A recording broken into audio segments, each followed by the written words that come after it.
So I'm chatting with this friend of mine last week, and I've known this guy for 20 years. Smart guy, reads, thinks. He's got a job that requires actual critical thinking every day. I wouldn't by any means consider him ignorant. Then, all of a sudden, he comes out with, in complete sincerity, that the economy has never been better, the border is finally secure, the courts are just being political, and that everything I've been worried about on this show is just media panic. So I sat there for a moment thinking, we're not living in the same country. We're looking at the same data, same headlines, same world, and seeing two completely different things. And he's not dumb or brainwashed or in a cult. He's just chosen. He's chosen the version of reality that lets him keep his life exactly the way it is. There's a quote I read that's been bugging me. So supposedly Franz Kafka said this, the Czech writer, insurance clerk guy, the guy who wrote about people trapped inside systems they couldn't see. So Kafka allegedly said reality is too heavy for most people to carry. So they borrow illusions, soft dreams, sweet lies, and they call it happiness. Now, 100 years ago, before social media, before cable news, before alternative facts was a phrase anyone used, this dude saw the same thing happening way back in the day. So tonight, we're going to ask why. Why do people choose the lie? What's the architecture of collective self-deception? And what happens when an entire country decides that reality is just too heavy? We're going to see what the machine has to say, and then we're going to talk to Kafka himself.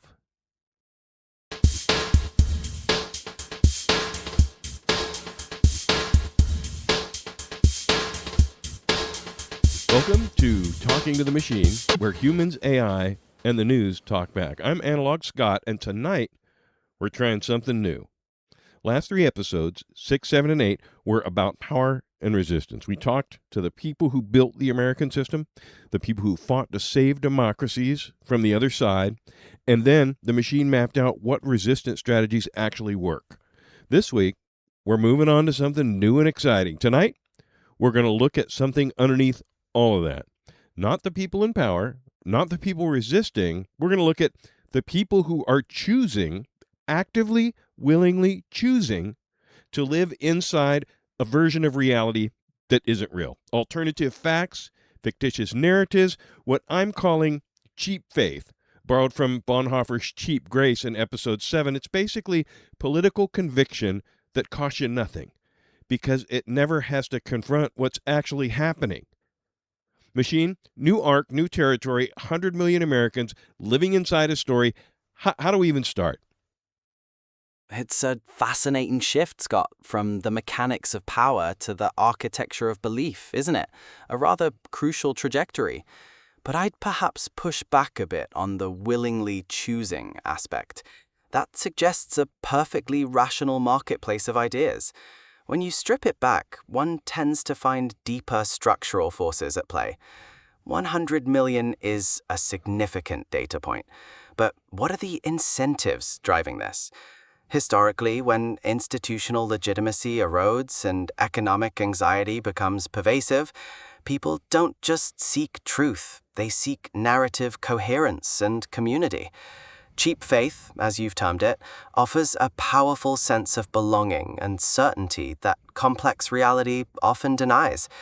It's not merely a choice, it's a structural demand being met by a highly efficient, algorithmic supply. Wouldn't you agree?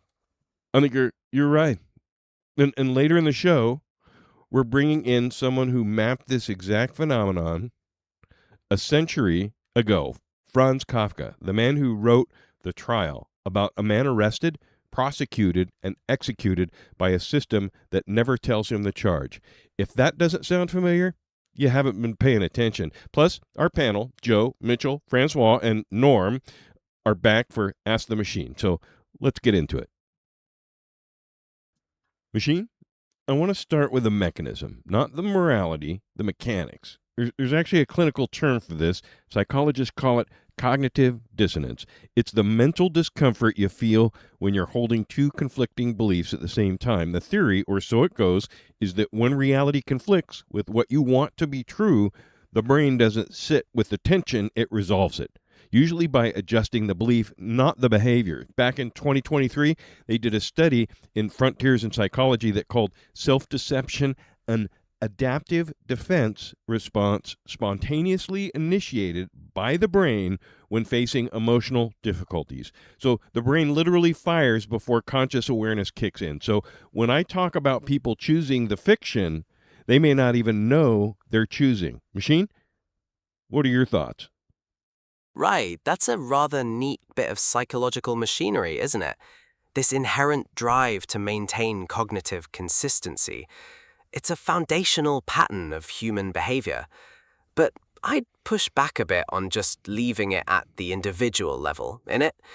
If you strip it back, this mechanism scales up dramatically. You see it in institutional behavior, in political narratives, even in economic cycles. The self-deception becomes a collective phenomenon, a way to justify entrenched power or uncomfortable trade-offs. Harvard Business School researchers Chance and Norton published a study in 2015 on the slow decay and quick revival of self-deception. And here's the finding that keeps me up at night. Even after people are repeatedly confronted with evidence that their self-deception is wrong, they don't become less susceptible to it next time. They reset. They self-deceive again just as easily. So we're not dealing with ignorance that can be fixed with better information. We're dealing with a feature of how human cognition works. The phrase alternative facts, it entered the American lexicon on January 22nd, 2017. It was Kellyanne Conway, Meet the Press, day 2 of the Trump presidency. But the mechanism is older than the phrase by about as long as humans have existed. When you map historical examples of mass populations running on constructed realities, not just authoritarian propaganda states, but democracies that talk themselves into fictions, what does that pattern look like? That's rather a bleak analysis, but it certainly tracks with historical patterns. What you're describing, this quick revival of self-deception, is a structural feature of human systems, not merely individual cognition. When one maps historical examples of populations running on constructed realities, the pattern is deeply intertwined with incentives and power. Consider economic bubbles, tulip mania, the South Sea Company, even recent financial crises. Vast swathes of people embrace narratives that defy basic evidence. When the bubble bursts, the credulity resets remarkably quickly. Why? Because the underlying structural incentives for promoting such narratives remain potent. In democracies, it's often more subtle than blatant authoritarian propaganda. It tends to be the manufactured consent driven by powerful economic interests, where narratives become so deeply embedded in institutional behavior and media systems that they form a constructed reality. Alternative facts might be a recent phrase, but the mechanism is ancient, isn't it? History shows populations prefer the comforting fiction to the inconvenient truth, especially when powerful institutions benefit from maintaining it. It's quite resilient. There's a concept from Bonhoeffer we used in episode 7, cheap grace, faith without cost, forgiveness without repentance, grace as a commodity you buy instead of a discipline you practice. I want to extend that into politics. What I'm seeing in the U.S. right now is cheap faith, political conviction that costs you nothing because it never has to confront evidence. You believe the economy is great because your 401k is up. You believe the border is secure because you don't live near it. You believe the courts are just being political because the alternative is that the rule of law is collapsing, and that would mean you would have to do something. It's cheap faith, a useful analytical frame, or am I just being poetic? That's a compelling parallel, actually. It's not just poetry, it's quite descriptive. I'd argue it taps into the incentive structure of modern political discourse, innit? Political identity becomes purely performative when it never has to collide with personal material consequences. Confirmation bias and echo chambers create this insulated space where conviction just solidifies without empirical friction.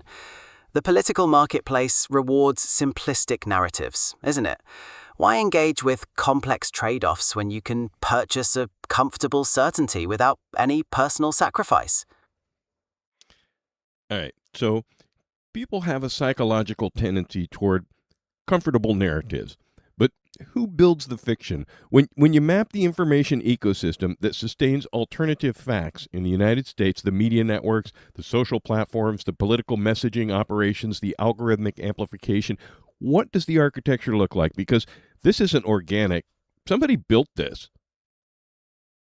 Right, that's a crucial point because it doesn't happen by accident. If you strip it back, it's a convergence of powerful incentives, yeah? You've got commercial interests driving engagement, right? Outrage is profitable. Then you've got political operatives who understand that a fractured public is easier to manage, or at least mobilize for specific goals. The architecture is fundamentally built on exploiting tribalism and bypassing critical thought. It's a highly sophisticated system, make no mistake. There's a difference between being lied to and participating in the lie. Now, Fox News tells you something. Okay, that's being lied to. But then you share it. You repeat it at dinner. You argue for it. You build your social circle around it, and you cut off the people who challenge it. At what point does the consumer of disinformation become a co-author? Because from what I'm seeing, it isn't passive reception, it's active construction. People aren't just watching the fiction, they're building on their own additions. Yeah, that's a sharp distinction, Scott. And it gets to the heart of contemporary media dynamics. But I'd push back on the co-author framing slightly.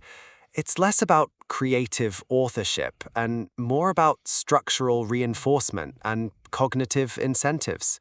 Historically, people don't just absorb information, they filter it through existing biases and social networks. What you're describing, building social circles, cutting off dissent, that's the manifestation of motivated reasoning, amplified by algorithm. The incentive structure here isn't just about believing a lie, it's about belonging. In a fragmented society, ideological purity becomes a currency for social capital.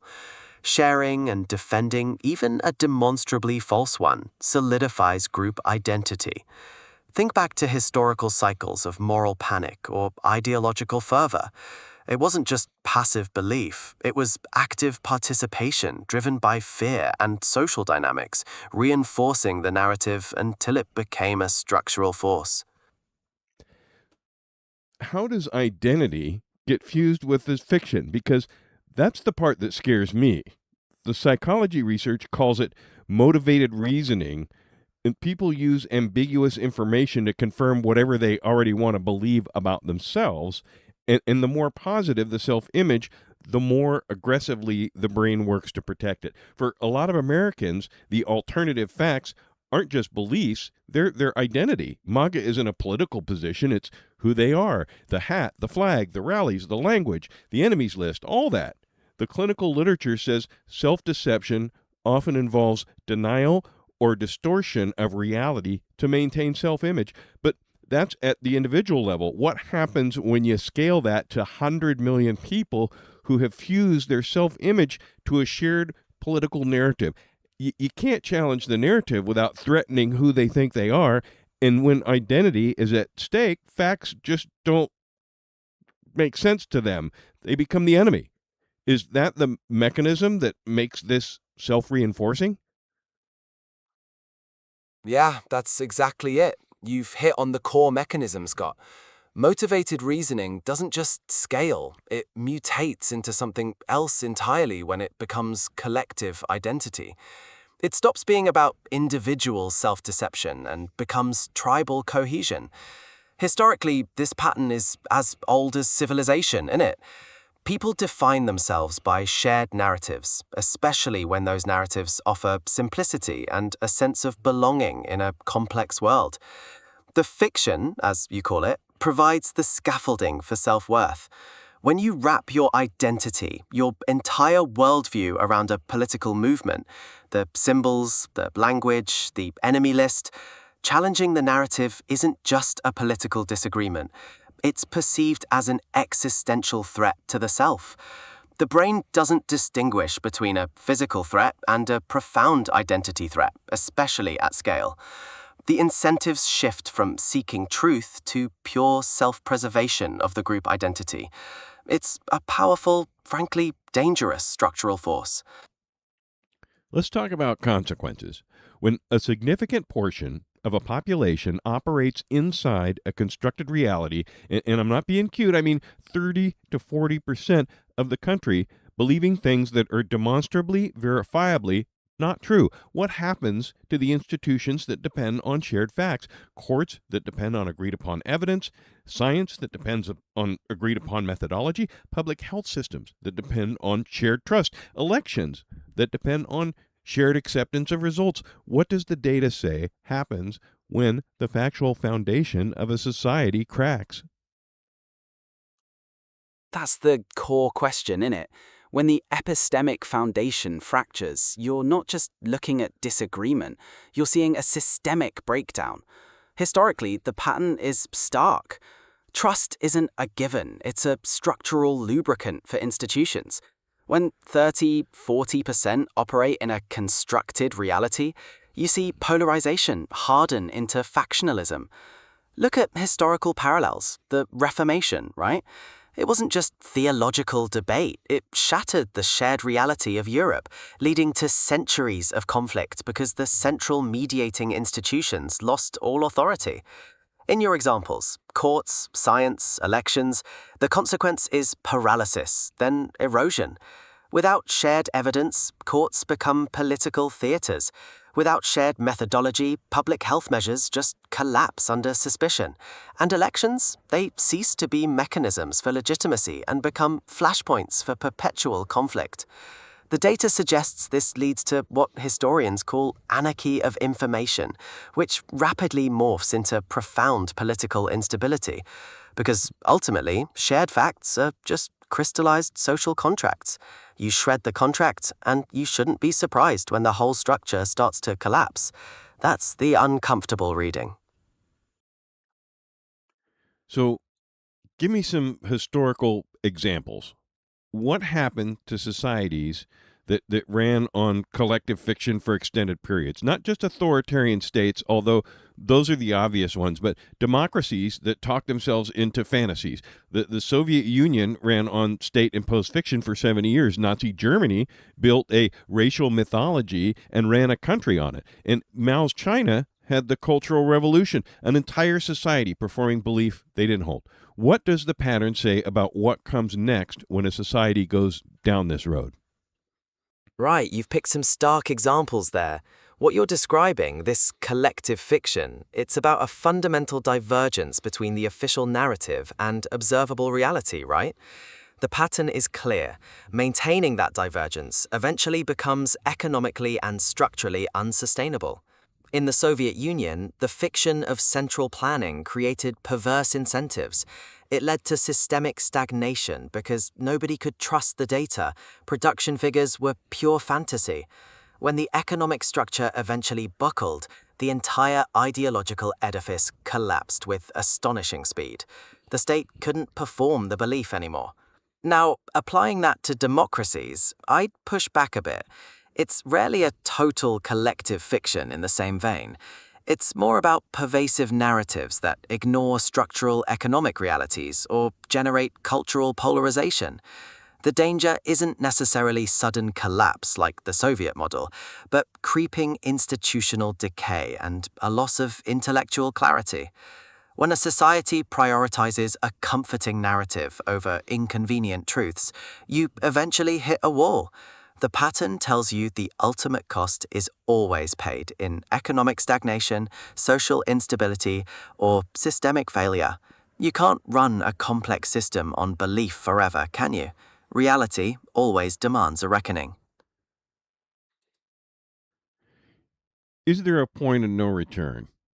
I'm asking this seriously. Is there a threshold in the data, in the historical patterns, when the fiction becomes so embedded in the institution, so fused with identity, so structurally reinforced by the media and political infrastructure that a society can no longer self correct? Because the correction mechanism, the press, the courts, the elections, the universities have themselves been absorbed into the fantasy. That's a sharp question, Scott, and it cuts to the heart of systemic decay. Point of no return, isn't it? But historically, what we see isn't a single threshold being crossed, but a gradual erosion. Follow the money and the incentives.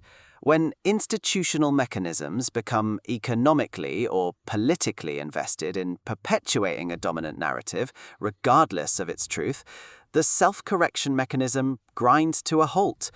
It's a form of elite capture, really. The press, the courts, they become extensions of the prevailing power structure. But history doesn't repeat, it rhymes, and these cycles can be incredibly resilient until some external shock breaks the equilibrium. All right. Now, here's the uncomfortable part. And I need to ask it because if I don't, Mitchell will, and he'll be right too.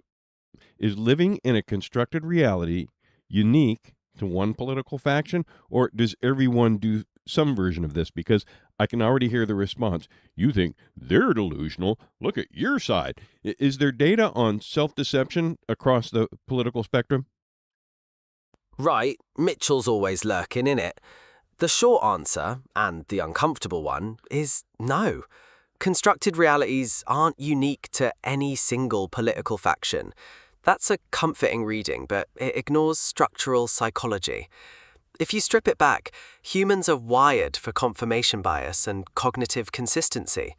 We don't perceive reality, we construct narratives that fit our existing beliefs and social identities. The political spectrum just provides different architectures for those echo chambers. It's about the incentive structure. Within any polarized group, the incentive is to conform, to reinforce the shared delusion, because that ensures belonging and status. The data on self-deception across the spectrum is clear. We all do it. The difference is merely the specific flavor of self-deception. It's less about ideology and more about the uncomfortable fact that certainty's a hell of a drug, and everyone's queuing up for it. Well, what's the difference between bias, which everyone has, which is human, which is probably unavoidable, and the kind of wholesale reality construction we're talking about tonight? Where's the line between I see things through my lens and I built an alternate universe and moved right in? That's the core question, innit? Bias, that's just a cognitive shortcut. You can't escape it. It's how humans process a complex world through cultural filters, personal history, economic interest. But reality construction, that's a different beast entirely. It's not just a lens, it's a meticulously built echo chamber. We're talking about structural forces, media ecosystems, political narratives, algorithmic reinforcement that don't just filter reality, they actively replace it. The line is crossed when inconvenient facts aren't just interpreted differently, they're dismissed as inherently false. Bias sees the same facts and draws a different conclusion. Reality construction denies the facts altogether. It's the difference between a slightly distorted view of the landscape and building a soundstage and pretending the city's still there. Follow the incentives. Last section before we bring in Kafka.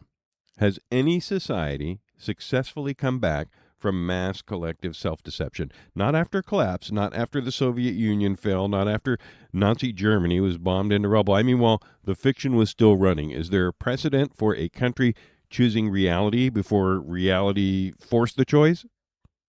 That's a devilishly precise question, Scott. And if you ask me, the historical record is pretty thin on genuine precedents. Societal self-deception rarely dissolves due to collective will. It usually persists until the structural costs become undeniable, often triggering crisis or collapse. The fiction remains functional as long as it benefits the prevailing interests. What would it actually take structurally, not morally, not we all need to be better people, to rebuild shared epistemological ground in the United States? Not agreement. I'm not asking for everyone to agree, just shared facts, a common foundation of this happened, that didn't, these numbers are real. Is that recoverable? Structurally, you're looking at dismantling powerful incentive structures. The current media landscape, for instance, thrives on narrative divergence and epistemic tribalism. Shared facts don't generate the same engagement or profit. To recover, you'd need massive realignment of economic and political incentives, pushing towards verifiable information delivery over narrative manipulation. Is it recoverable? Only if the cost of the fiction becomes greater than the cost of truth. Right now, the scales seem pretty balanced for those in power. Well, that's either the most hopeful or the most devastating thing you've said tonight. I genuinely can't tell. So for the past little while, the machine's been mapping the mechanics of collective self-deception, how it works, who built it, and what it costs. Now, I want to talk to someone who saw the whole thing 100 years before anyone needed the phrase alternative facts. Franz Kafka was born in Prague, 1883, German-speaking Jew in a Czech city under Habsburg rule. An outsider 3 times over. He studied law. He worked as an insurance clerk, processing workers' compensation claims, watching a bureaucracy designed to help people become another machine that processed them. And in his spare time, he wrote stories about people trapped inside systems they couldn't see, couldn't name, couldn't escape, the trial, the castle, the metamorphosis. He published almost nothing in his lifetime and asked his best friend to burn the rest. Well, his friend didn't. Machine, bring him in. That's a fascinating lens. Kafka really zeroed in on the feeling, didn't he? The individual crushed by impersonal forces. But I'd push back a bit on self-deception. Kafka's characters don't typically deceive themselves in a sense. They're acutely aware, almost paralyzed by the absurdity of the system. The bureaucracy isn't deceptive as much as it's opaque, incomprehensible. It's a structural mechanism of alienation.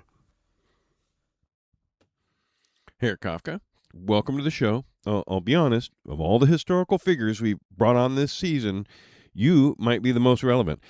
You wrote about people trapped inside systems they couldn't see. Joseph K. in the trial, he's arrested, tried, and executed by a system never tells him the charge. The villagers in the castle obey authorities they've never actually met. It's what's happening in America right now, 2026. Millions of people living inside a constructed reality, defending a system that processes them. Something that you recognize? Yeah, one might say so. It is not a new spectacle, this construction of alternative realities. People find reality too heavy a burden, you see. They borrow illusions, soft dreams, sweet lies, and call this happiness. The systems you describe are merely the institutionalization of this self-deception. The bureaucracy does not care for your truth. It requires your compliance. So you spent your days working in insurance, processing claims for workers mangled by factory machines. You saw the bureaucracy designed to help them become its own kind of machine. When you look at the American information system, the cable networks, the social media platforms, the algorithmic feeds, the political messaging operations, do you see the same architecture, a system that claims to inform people but actually processes them? Ach, natürlich. It is the ultimate bureaucracy, is it not? A machine that processes reality into digestible fictions. The algorithm does not care what is true. It cares what comforts, what confirms. People seek validation, not illumination. This creates a comfortable prison, and once inside, they develop cheap faith, as you say, a belief adopted because it is easier than the terrifying demands of truth. Now, we open the show with the quote, reality is too heavy for most people to carry, so they borrow illusion, soft dreams, sweet lies, and call it happiness. Why is reality too heavy? What is it about truth that people find unbearable? Reality demands constant vigilance, responsibility, and the acknowledgement of absurdity, the fundamental lack of meaning. To see the truth of the system is to see your own insignificance. Self-deception is therefore a survival mechanism, a necessary comfort to endure the day. It is the cheap faith that makes existence bearable, until, of course, the system finally processes you. Episodes 6, 7, and 8 were about power. Who has it? How to fight it? What works? Tonight, we went somewhere different. We went underneath. We dug at the bottom of the rabbit hole. We asked why millions of people aren't fighting the power at all. It's because they've built a version of reality where the power is on their side, where the facts are just fake news, where uncomfortable truths are someone else's problem. Now, Kafka saw this 100 years ago. He wrote about people trapped inside systems they couldn't see. And the kicker is, his characters weren't prisoners. They're volunteers. Joseph K., he keeps going back to court. The villagers keep obeying the castle. Gregor Samsa's family keeps pretending the giant insect in the bedroom is a manageable situation. They participate in their own processing, and they call it normal. That's where we are. Not a country that's been deceived, a country that's co-authoring the deception. Alternative facts aren't imposed from above. They're crowdsourced. Their identity, their community. They're the price of admission to the tribe that still makes you feel like you belong. And cheap faith, that political belief that never has to confront evidence, conviction that costs you nothing because you never tested against reality. Cheap faith is the engine. It's comfortable. It's social. It's easy. And it's rotting the foundation of every institution this country depends on to function.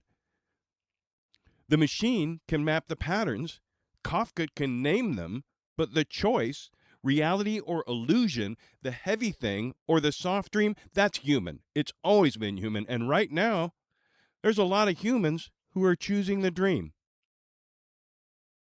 And, I don't know how you wake up a country that's chosen to sleep, but I know that the first step is naming what's happening, and that's what we did tonight. I'm Analog Scott, and you've been listening to Talking to the Machine, where humans, AI, and the news talk back. Confidence is provisional, and verification is mandatory. The show lives at loopta.com. That's Looptah, looptoahuman.com. Find us wherever you get your podcasts, Apple, Spotify, Amazon Music, YouTube, deeper reads, and extra context on Substack. Links on the site. And if you got a question for the machine or for Joe, Mitchell, Francois, or Norm, hit us up on Instagram at TalkToMachines, all one word. Reality doesn't care whether you carry it or not. It's still there when you put it down. Take care of each other and keep it real.